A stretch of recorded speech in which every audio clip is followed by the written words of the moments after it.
Miss Tomorrow here. Are you ready to do a read aloud? Oh, I'm so excited. I'm missing you so much. Today, we have a very, very special read aloud. This is one of my favorite books ever. There's something really cool about this book. This book has awesome language. It uses really cool adjectives. Now, adjectives is a tricky word. Do you know what adjectives mean? We use adjectives a lot actually, especially when we're describing character traits. But adjectives can be used to describe anything. Adjectives are words that describe things. So an adjective could be fast, slow, red, blue, purple. But this book has cool adjectives that we don't use that often when we talk. So it's gonna get real creative in here. Are you ready to read I Need My Monster, written by Amanda Noll and illustrated by Howard McWilliam? I sure am. Before we start reading, let's read what the book is about. When Ethan checks under the bed for his monster, he finds a note instead. Substitute monsters appear, but none are as perfect as Gabe. Herbert's teeth aren't sharp enough. Max slobbering induces giggles. Cynthia's tail isn't scary at all. And Ralph has nail polish on his claws. This will never work. How will Ethan ever get to sleep without his monster? Let's find out. So we know the question we're thinking about while we're reading is how will Ethan get to sleep without his monster?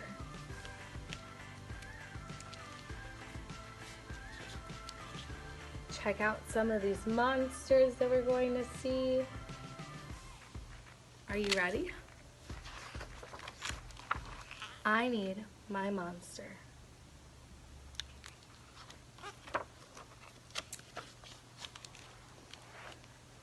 Tonight, when I looked under the bed for my monster, I found this note instead. Gone fishing. Back in a week. From Gabe. What was I going to do? I needed my monster under my bed. How was I supposed to get sleep if my monster was gone?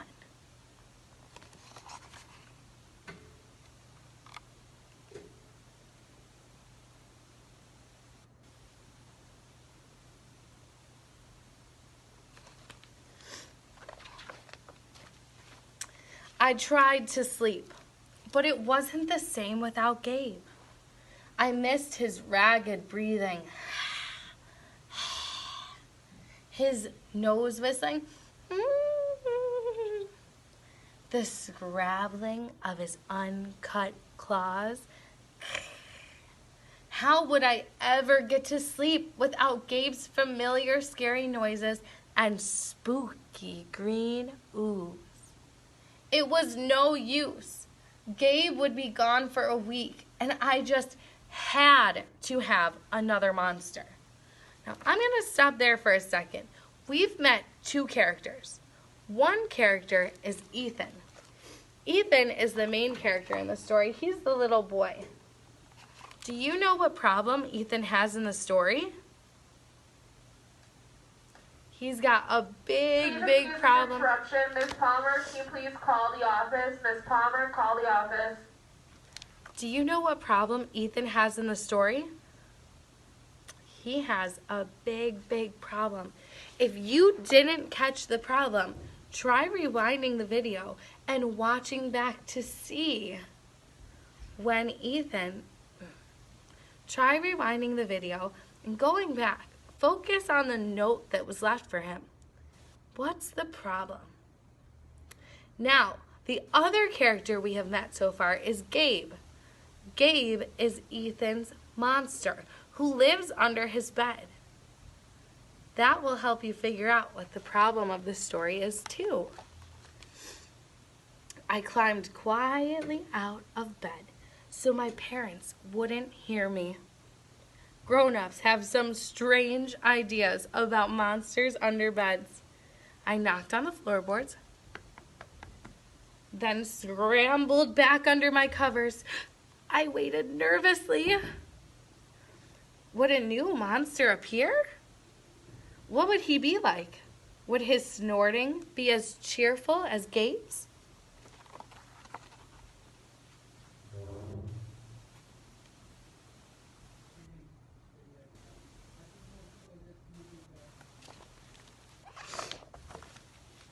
When I heard some creaking under my bed, I knew that the substitute monster had arrived. Good evening, said a low, breathy voice. My name is Herbert. I will be your monster for the evening. Herbert, what kind of name is that for a monster? You don't sound scary at all. Have you ever scared a kid before? Well, no, but I have read all the best books on the topic. Do you have long teeth and scratchy nails? I asked. No, but I have an overbite and I'm a mouth breather. Listen.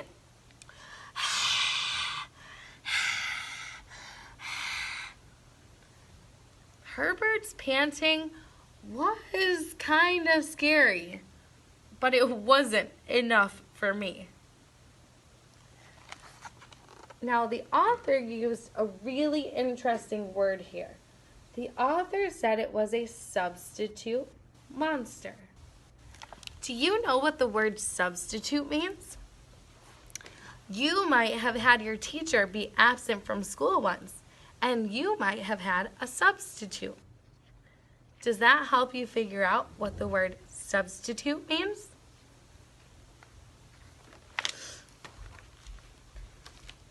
Listen, Herbert, I'm sorry. I just don't think this is going to work. It's nothing personal, but I really need a monster with claws. Picky, Herbert complained. As you wish, I'll go. There was some more creaking. Then Herbert was gone. What do you think will happen next? Do you think Ethan will have no monster under his bed? Or do you think a new substitute monster will come? Some scratching warned me that a second monster had appeared. Good evening, he said in a high, silky voice. My name is Ralph. I understand you need a monster with claws. If you would please lean over, I will hold out an arm for inspection. I crouched on the edge of the bed, hoping to see a horrible, shaggy arm with sharp, ragged nails.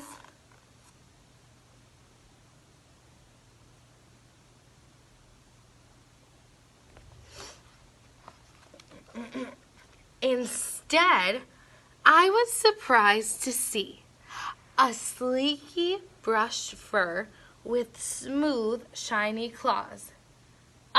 Excuse me, I don't mean to be rude, I asked, but is that nail polish on your claws?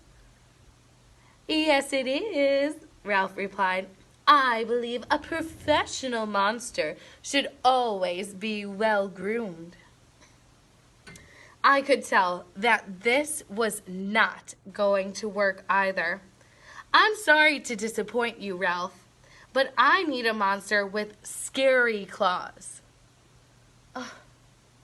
Like Gabe's, I thought.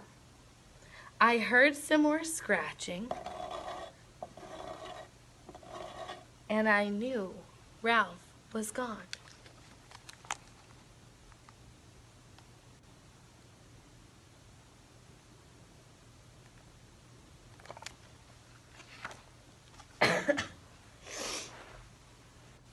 A minute later, a third voice from under the bed rasped, "Check out these claws, kid."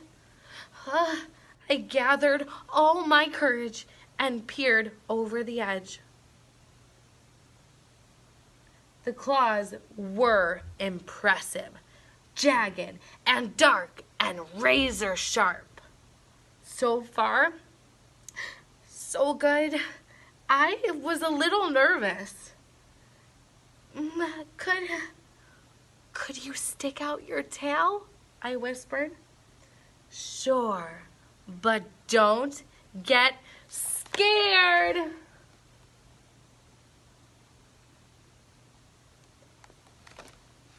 Oh. Could you stick out your tail?" I whispered. "Sure, but don't get scared."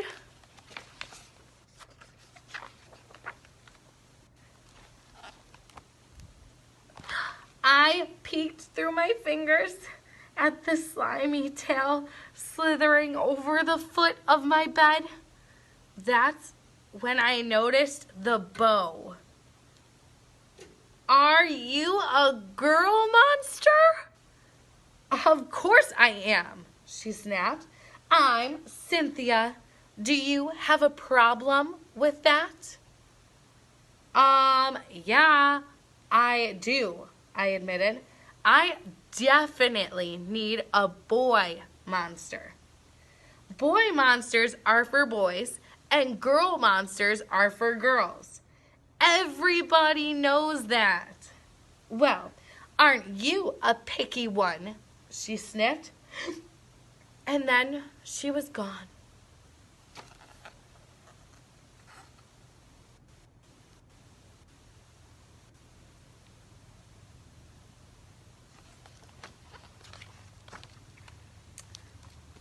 Was I being too picky? No, I knew that my monster needed to be well-clawed and menacing. The whole point of having a monster, after all, was to keep me in bed, imagining all the scary stuff that could happen if I got out. So now we learned a little bit about why Ethan needs a monster. Do you know why Ethan needs one? His monster helps him to do something at nighttime. Can you figure out what it is? Then I heard a shuffling noise and some slobbering. A fourth monster was under my bed. "Hey, the name's Mac." One look at his claws proved that Mac was a big, scruffy boy monster. Oh, I shivered. Maybe this one would work out. "Those are excellent claws, but do you have a long tail?" I leaned over to see. "No, my tail is slumpy," Max slurped, "but I do have an unusually long tongue." "Why would I be afraid of a long tongue?" I asked. "Oh, I don't know," he said, trying to sound terrifying. "You never know when I might lick you." I fell back on my bed laughing. what do you think Ethan finds so funny about this new substitute monster named Mac?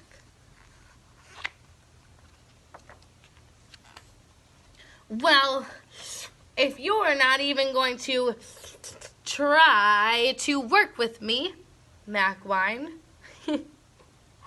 I held my giggles. I really don't think you should send me away, he warned. Kids who reject 5 monsters in one night. I did not reject 5 monsters tonight, I interrupted. My regular monster went fishing. Fishing, eh? Maybe he just left because you're so picky. Fine, I'm out of here. But I wouldn't expect another monster tonight if I were you. How was I ever going to get asleep without my monster?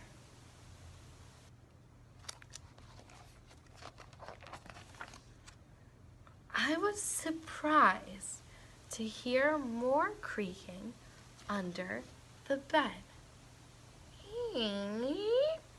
Loud creaking with scratching. I thought no more monsters were going to appear tonight, I said. Hey, sorry I'm late, kid. Ooh, it was Gabe. I thought I would enjoy fishing, but I didn't, he explained. Those fish scare too easily. No challenge at all. You, however, are challenging, my friend. You're almost too old to be afraid of monsters. You keep me on my toes. Toes. A delicious snack. The bed quivered as Gabe's stomach rumbled with hunger. Now, if you don't mind, I'd like to start the evening with an ominous puddle of drool. I peeked over the edge of the bed. Green ooze spread soundlessly from underneath.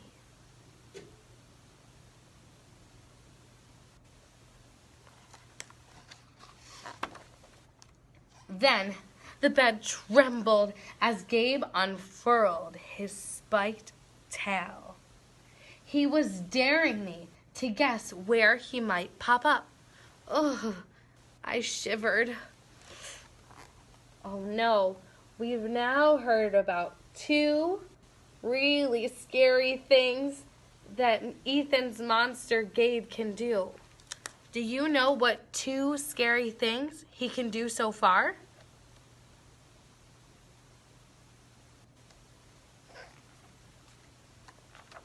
So, you had some substitute monsters tonight, Gabe said, sharpening his claws on my bedpost. Were you scared? Then Gabe started tapping. I could tell he wanted to know if I still needed him. No other monster can scare me like you, I giggled, diving under my covers, pulling them up tight. Through the blanket, I heard Gabe's soft, comforting snores. Ha! I knew it! We're made for each other, he growled.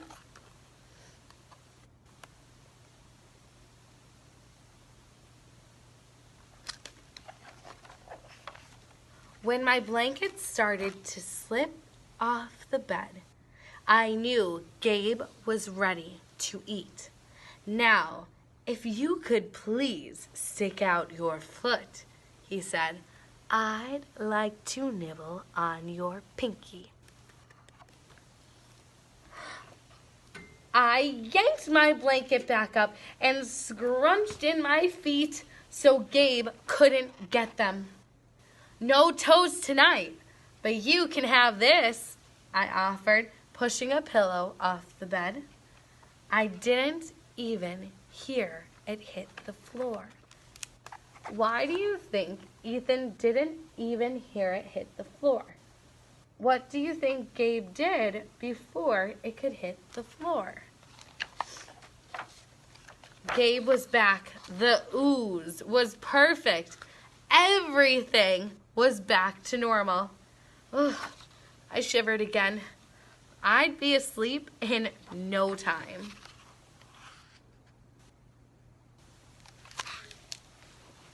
What did you think about the book, I Need My Monster?